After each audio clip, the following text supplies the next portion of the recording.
Today I'm sharing what you actually need for a newborn. The basics that you need to get through life without overfilling your home. Your newborn honestly needs less than you think. Let's kick it off with the absolute basics. Diapers and wipes, okay? Those are essential, however you do it, needed to get the job done. The next one could be a skip, but for me, if I was having a baby right now and I had no supplies, I have 2 children, but say everything went away, I would want a diaper caddy. So number 3 is gonna be the diaper caddy. Next, into feeding baby, for me as a breastfeeding mom, my 2 items would be a nipple butter or cream of some sort and a nursing cover.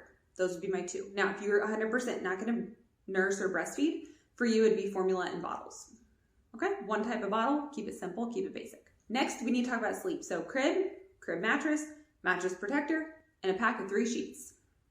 That's it for the bed itself and the safe place for baby to rest. Then when it comes to sleep, my other 2 bonus electronics would be a baby monitor. I had the Vava. I would look into getting one that has a split screen and get 2 cameras with it for other children and other rooms. That would be my choice. But we did the Vava back in the day and did enjoy it and found it to be a good baby monitor.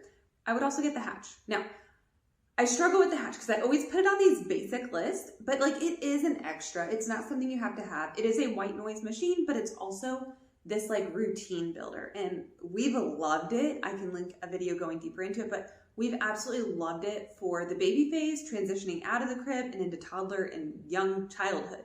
Okay, it is an alarm clock. It is a get your family on a structure kind of item. So for me, the Hatch, it makes the list. Even for this newborn essentials, I would want to kick it off with the Hatch.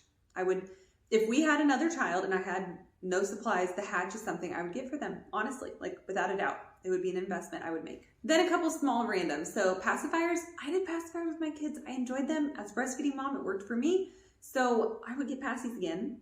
I would get a thermometer,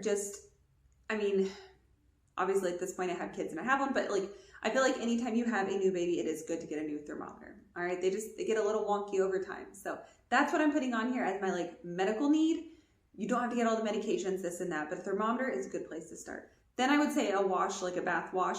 So if you use something really clean, like a Vino or maybe a Dove you're comfortable with on baby, that's great, go for that. But if you're a little unsure, get a baby wash, no big deal there. I do recommend getting one that is a pump, not a like open the lid one, because a pump is easier if you're trying to manage a wet, slippery baby. Okay, it just, one hand can stay on baby easier. And then another small random item would be burp cloths. This goes along with feeding, of course, but if I didn't have any burp cloths, I would get some. That is an item I would choose to have because I did frequently use it with my first babies. Next, circling back to sleep, I would get swaddles because I did swaddle my babies and I would do it again. And then sleepers, of course, we got to clothes for baby, and sleepers fit the bill all the time in all seasons, okay? I love sleepers. That's a great starting point for baby's wardrobe.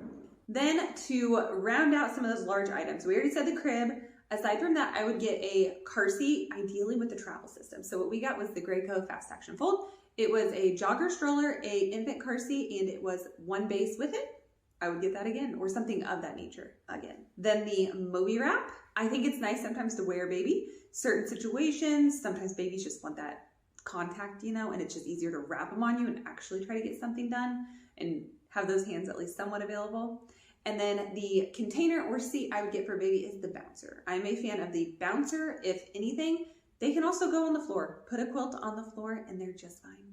Okay, you don't need the Mamaroo and this exerciser and this jumper and a swing. You don't need all the things. A bouncer, easy to move around the house, very small. It can, go anywhere and everywhere, and it's quite compact. So for me, that is the winner when it comes to baby containers. At the end of the day, your baby does not need everything on those giant baby registry checklists. They need a safe place to sleep, basic feeding supplies, diapering supplies, and then that ability to transport them around, meaning the car seat, of course, for safety. The goal is not to buy more, but to buy smarter, more focused items that you know you're going to use.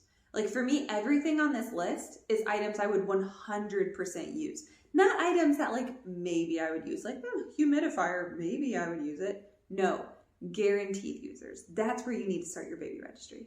So if you're building your baby registry and feeling a little bit overwhelmed about what's actually worth putting on there, I offer baby registry reviews where I help moms keep focused, practical items on their baby registry and skip the fluff, remove items they don't need, and stay focused on their lifestyle not what everybody else is getting. Okay, you need to get what works for you.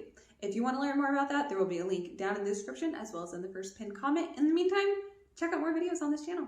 Have a great day.